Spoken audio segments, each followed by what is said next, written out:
governatore Luca Zaia e il ministro delle infrastrutture Danilo Toninelli nella Marca per l'attesa riapertura del ponte della Priula tra Susegana e Nervesa. Il ministro al taglio del nastro dopo aver disertato l'avvio della Pedemontana. Autonomia è il passo avanti annunciato da Erika Stefani dopo il vertice con Conte, ma è di nuovo scontro col Movimento 5 Stelle. Di Maio dice avanti solo, c'è anche un piano per il Sud.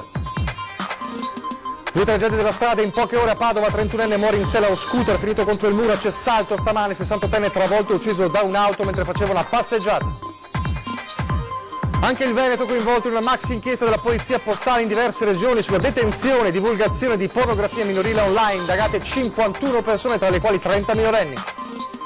Il tragico crollo della palazzina a Gorizia, inchiesta della procura, tutte le ipotesi aperte sulle cause dell'esplosione, cordoglio per le 3 vittime.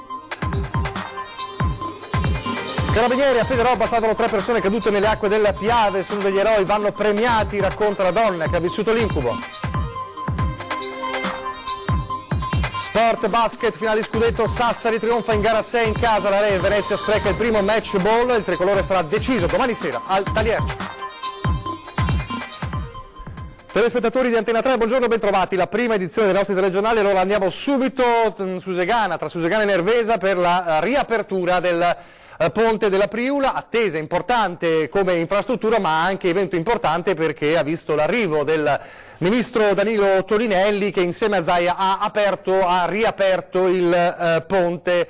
Un Toninelli che è venuto comunque a inaugurare un'opera importante dopo aver disertato, come ricorderete, l'avvio della Pedemontana e non mancarono polemiche in quei giorni. Allora subito con Lucio Zanato. Lucio.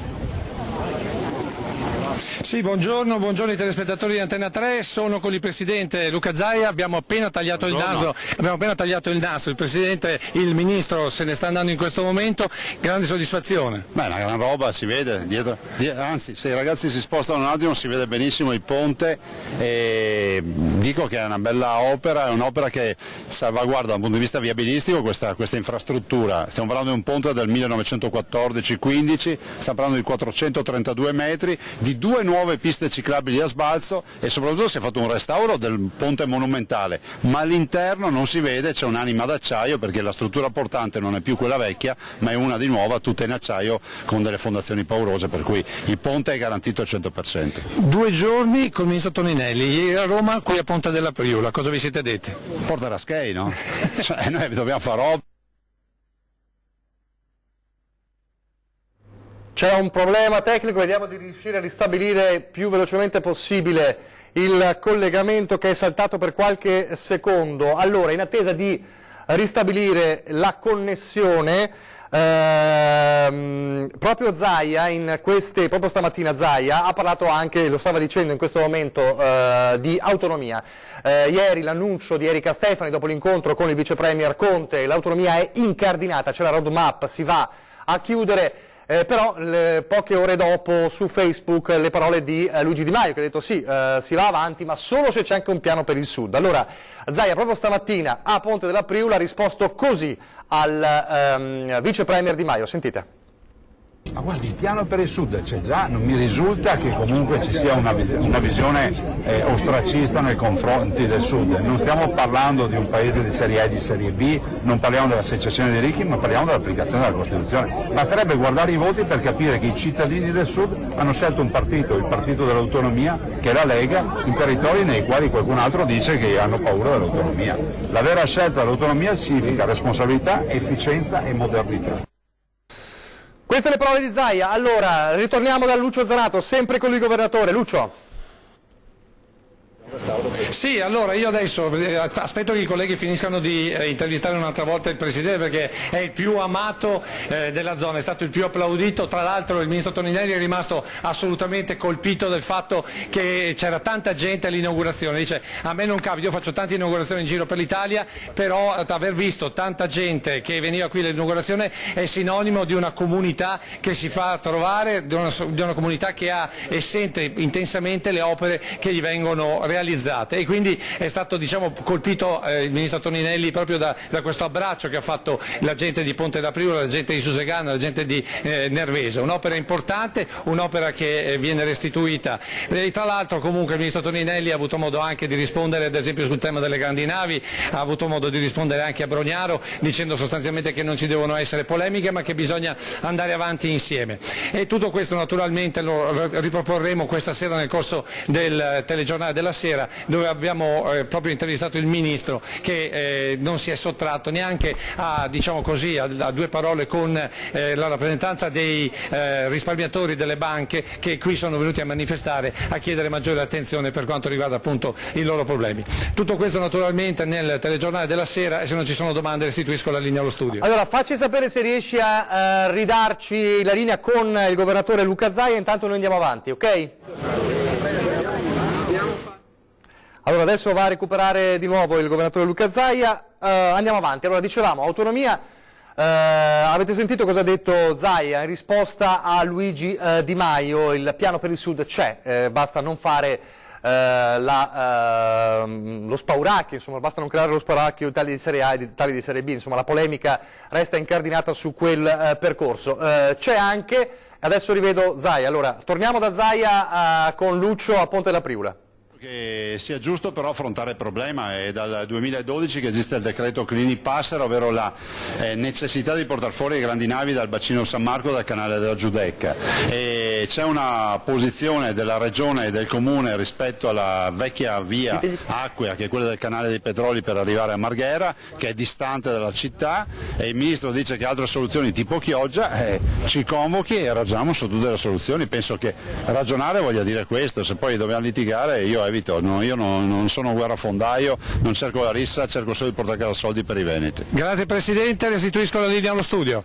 Grazie. Allora Lucio Zanato ha parlato in questo caso delle grandi navi, ribadendo insomma il concetto. Bisognerà trovare però una sintesi ovviamente tra la soluzione Marghera e le soluzioni invece proposte dal Ministero. Torniamo all'autonomia. Allora dicevamo ieri sera 20:10 proprio con Lucio Zanato, ospiti Giampaolo Gobbo e Simonetta Rubinato per parlare dell'autonomia, dopo appunto l'annuncio del Ministro Erika Stefani.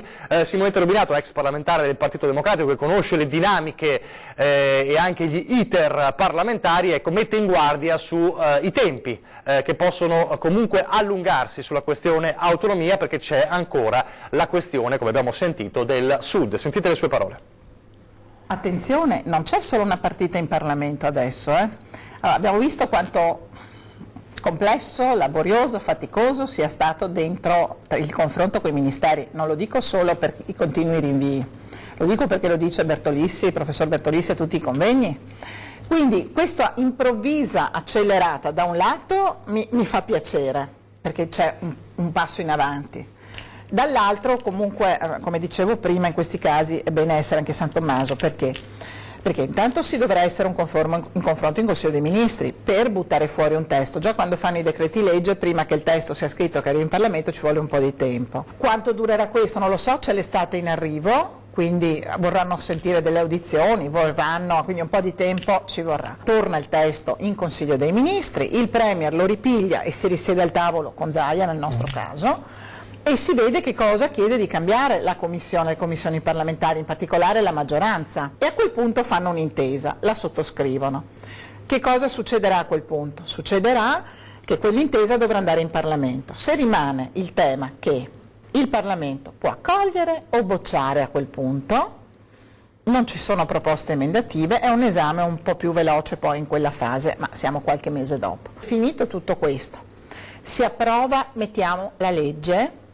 Al Sud c'è il mondo che ribolle, università, associazioni. Il 22 giugno fanno la manifestazione tutti i sindacati nazionali anche contro l'autonomia differenziata a Reggio Calabria, e ci sono un sacco di professori costituzionali che stanno dicendo che se non si può emendare, che se non è fatto bene, che giù, che qua e che là, andranno davanti alla Corte Costituzionale. Quindi non è facile, bisogna lavorare bene. Non lo dico per smontare, io sono di quelli che dice attenzione, facciamo bene. Questo dunque il percorso tracciato, ipotetico, di Simonetta Rubinato, con appunto l'incognita del Sud, appunto delle reazioni del Sud. Lasciamo adesso la pagina sull'autonomia e il percorso che va avanti, anche se con gli ostacoli che restano. La cronaca ci parla di una tragedia di questa mattina a Cessalto, un 68enne, un pensionato che stava facendo una passeggiata a bordo strada, travolto da un'auto.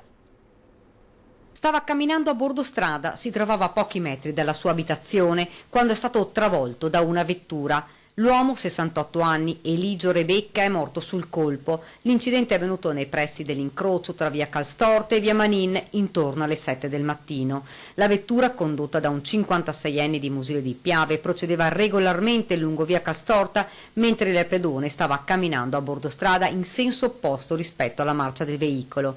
Immediatamente è stato allertato il suo M118, ma quando sono arrivati i sanitari per il 68enne non c'era già più nulla da fare. Sotto shock la comunità, la notizia della morte del pensionato ha immediatamente fatto il giro del paese, dove l'uomo era conosciuto. Lascia la moglie e i 2 figli, sul posto i carabinieri. E ieri sera, poche ore prima, un'altra tragedia della strada, stavolta all'Arcella, a Padova.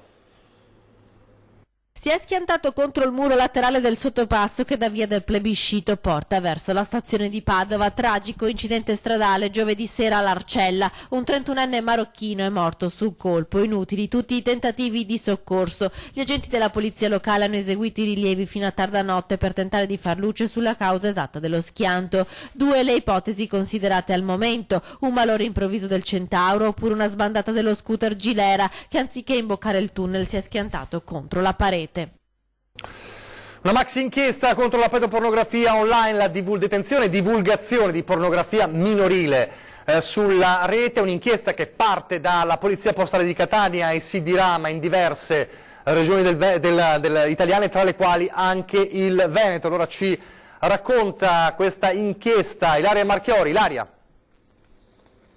Buongiorno da Venezia, c'è anche il Veneto tra le regioni coinvolte nell'operazione della Polizia Postale delle Comunicazioni di Catania sotto la direzione del Centro Nazionale Contrasto Pedopornografia Online, che ha portato ad indagare 51 persone, tra cui 30 minori, per detenzione e divulgazione di pornografia minorile online.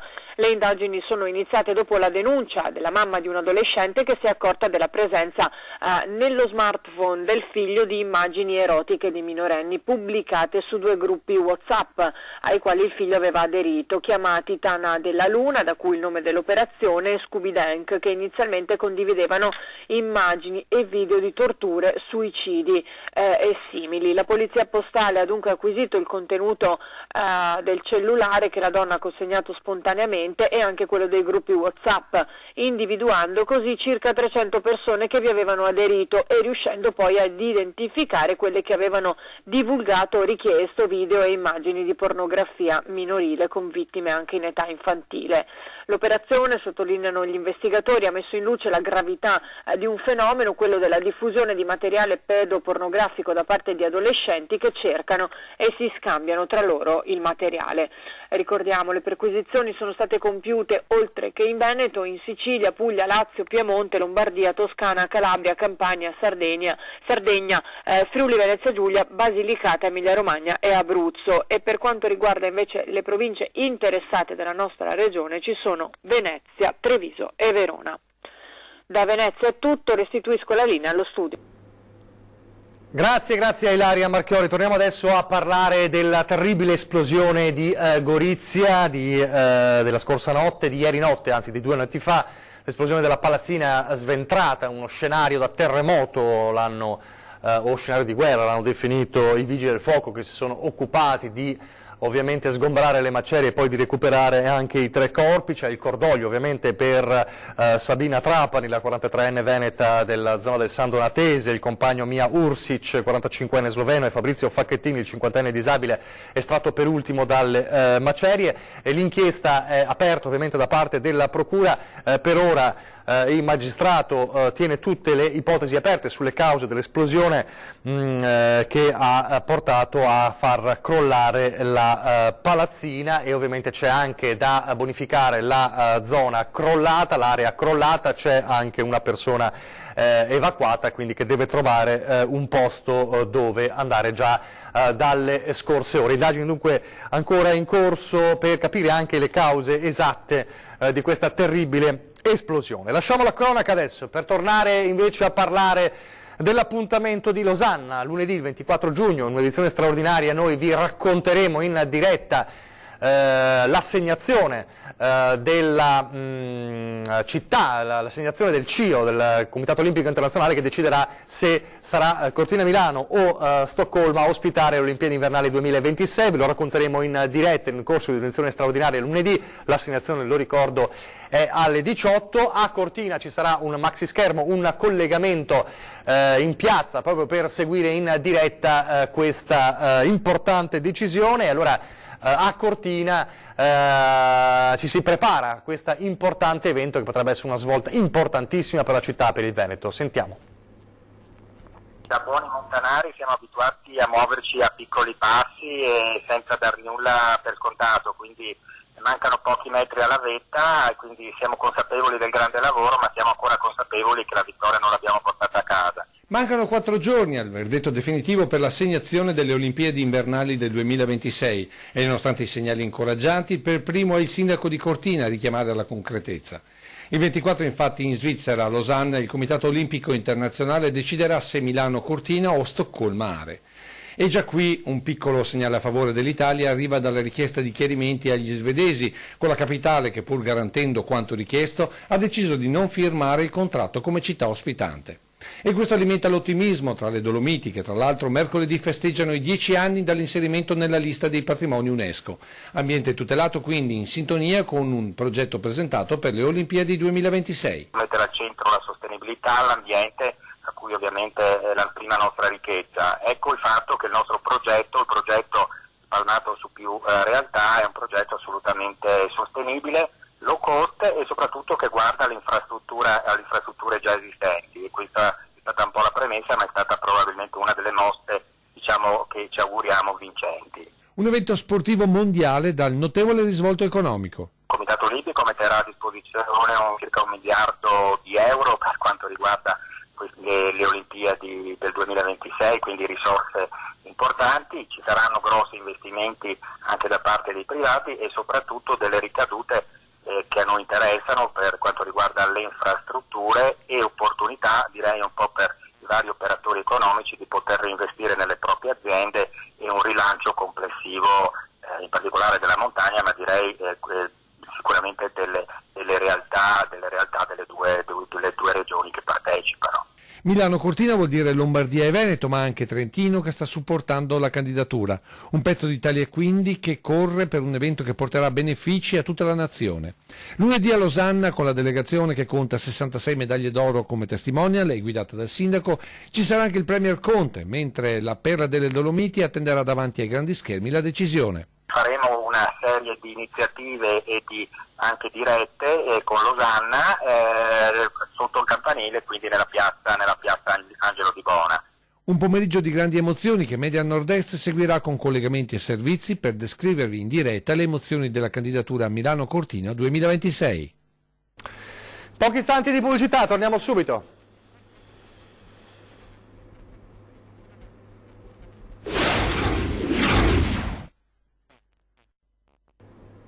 Rieccoci in studio in diretta, di nuovo la prima edizione per parlare della Pedemontana, il cantiere della Pedemontana che prosegue. Abbiamo visto l'apertura del primo tratto poco più di un mese fa e mentre procede il cantiere procede anche il posizionamento dei pannelli delle barriere acustiche, solo che con sorpresa molti sono già rotti dopo poche settimane.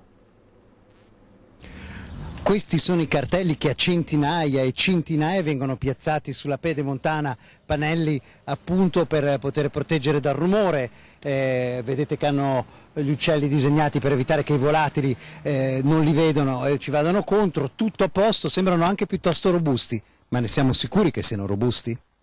Il dubbio viene percorrendo i tratti in via di ultimazione della Pedemontana tra Marostica e Breganze. I pannelli trasparenti delle barriere antirumore appena installati colpiscono improvvisamente per uno di loro in frantumi. Il problema è che uno può capitare, due anche e una manciata pure. 4 o 5 pannelli già rotti infatti non fanno piacere ma non rappresentano una criticità. Il punto è che in un percorso di 3-4 km i pannelli poi diventano 6, 7, 10 e si arriva alla dozzina. E questo solo nel breve tratto da noi monitorato. Lecito preoccuparsi ragazzi. Se sono così a poche settimane dalla loro messa in opera, non è che tra 3 mesi saranno il doppio, tra 2 anni inizieranno a diventare centinaia. Cosa li ha ridotti così? Non pensiamo un tiro a segno di ragazzini né qualche sassata di camion, un bel mistero, già rotti prima di svolgere la loro funzione. Siamo sicuri che ci sarà spiegazione e soluzione, ma intanto iniziamo a porci il problema. Il progetto, lo ricordiamo, ha previsto opere di mitigazione con interventi di tipo acustico, barriere fonoassorbenti e pavimentazione antirumore e opere a verde al fine di mitigare maggiormente l'impatto dell'opera sul territorio, a cominciare dalla stessa progettazione in trincea. Le sagome di rapaci anticollisioni ad alta visibilità inoltre da applicare alle superfici trasparenti sono state richieste al concessionario della Lipu, la Lega Protezione Uccelli, ma poche settimane fa la stessa Lipu lamentava un ritardo nell'attuare questa disposizione per evitare rischi ai volatili. Parliamo di lavoro adesso, un'importante notizia che riguarda la Luxottica, che come società operativa resta indipendente anche dopo la fusione con Essilor, ha annunciato di assumere in Italia a tempo indeterminato con orario a flessibilità sostenibile, al quale potranno accedere anche i dipendenti, 1150 lavoratori che oggi hanno contratti diversi. La prevede il nuovo contratto integrativo per gli oltre 11.000 addetti che lavorano negli stabilimenti di Agordo, Cencenighe e Sedico, Pederobba, Rovereto, Lauriano e nella sede di Milano. Questa è la notizia per quanto riguarda il lavoro e questo annuncio di Luxottica. Adesso invece parliamo della vicenda che in queste ore vede 2 carabinieri un po' sulla bocca di tutti, 2 carabinieri di Pederobba che hanno salvato 2 ragazzine e un anziano dalle acque del Piave. Un pomeriggio lungo le rive del Piave per combattere il caldo di questi giorni. Doveva essere l'occasione per trascorrere qualche ora in allegria, tra giochi, riposo e bagni, ma si è trasformato in un incubo.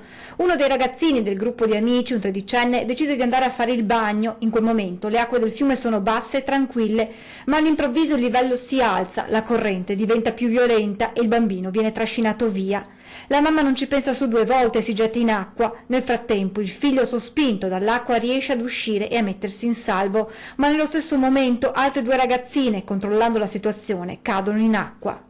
Sono stati presi anche loro dall'acqua, una si è incastrata con la mano tra i sassi, sono tornata indietro, per fortuna ho visto la mano e l'ho staccata, l'ho lasciata scivolare perché non potevi trascinarla, la potenza dell'acqua era talmente grande. Intanto un anziano di fronte alla scena getta un asciugamano nell'acqua per fare in modo che Marinella vi si aggrappi, ma anche lui cade. Ma è stato, guarda, non so come vivere quel momento, la vedere tante persone che possono morire, è stato veramente un incubo. La situazione è drammatica, ma sul posto arrivano 2 carabinieri. 2 angeli, veramente 2 eroi, che non hanno guardato nemmeno, come spiegarmi, non hanno pensato un attimo a loro stessi, si sono buttati in acqua che era sempre più alta a salvare questa bambina e in seguito l'anziano.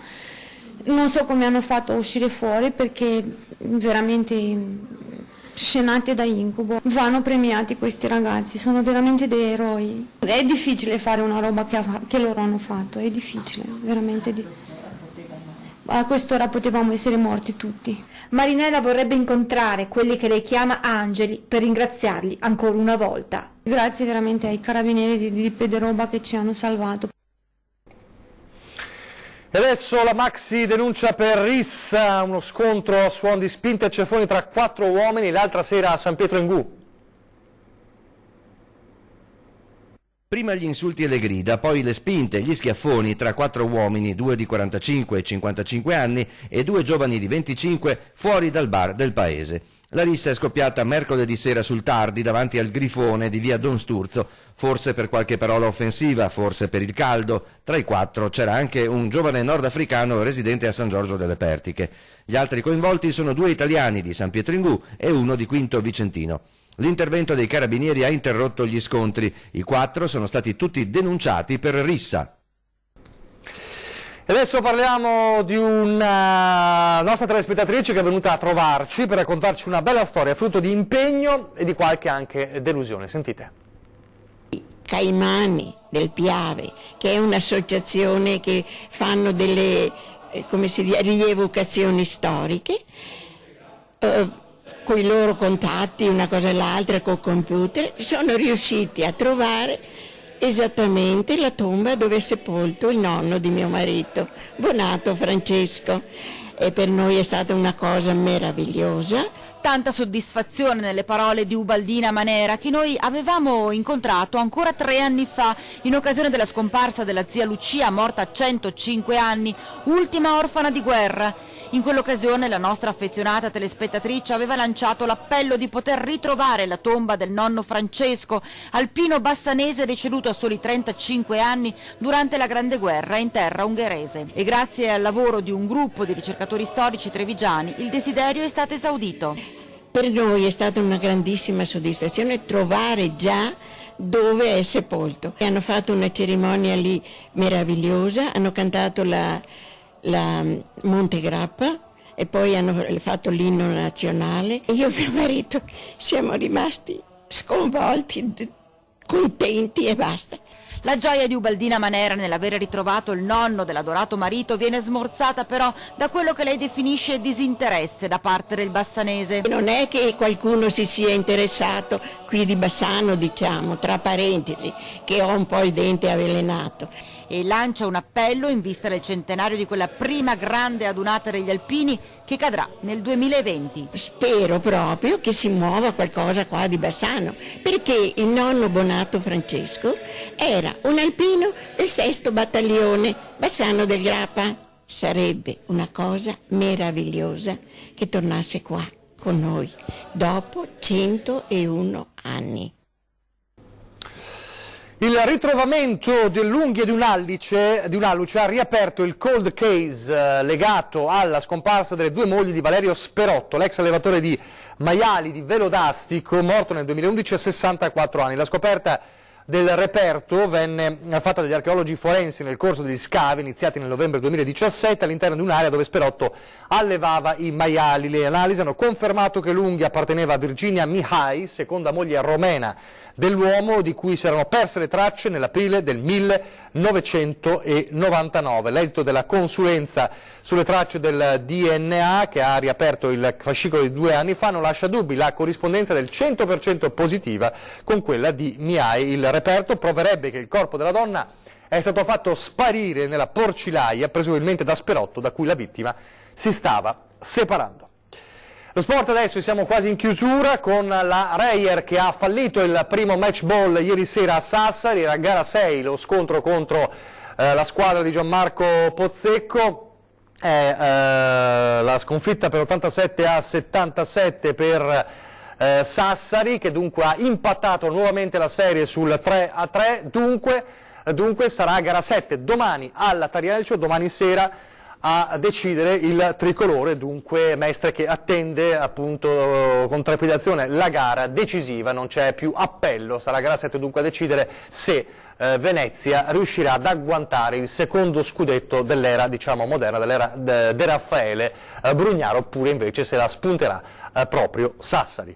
Siamo davvero in chiusura, adesso ore 13, poi a 20:10 questa sera parleremo con l'assessore regionale al turismo Federico Caner, parleremo di Cortina Milano 2026, dunque la grande attesa per Losanna lunedì. La decisione del CIO, parleremo però anche del turismo di quest'estate, con l'inizio dell'estate, le prospettive dalle spiagge, le montagne e le città d'arte, anche appunto con la questione dei flussi di turisti a Venezia. Questa sera dunque a 20:10.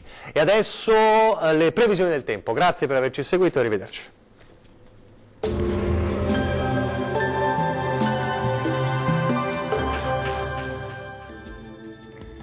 Ben ritrovati al meteo. Sole e gran caldo nella giornata di venerdì 21 giugno. L'anticiclone africano infuoca le nostre regioni.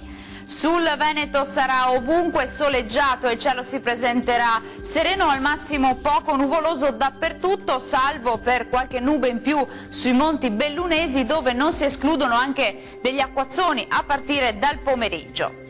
Temperature minime tra 18 e 23 gradi, massime comprese invece tra 26 e 32 gradi. Bel tempo anche sul Friuli Venezia Giulia, la giornata risulterà all'insegna di un ampio soleggiamento ovunque, tuttavia con qualche veloce rovescio, specie sui rilievi durante le ore pomeridiane. Temperature minime tra 20 e 23 gradi, massime comprese invece tra 26 e 29 gradi. Uno sguardo infine al Trentino Alto Adige, dove sarà soleggiato su tutti i settori al mattino e il cielo si presenterà al massimo poco nuvoloso. Nel pomeriggio però sarà possibile qualche occasionale temporale a carattere sparso.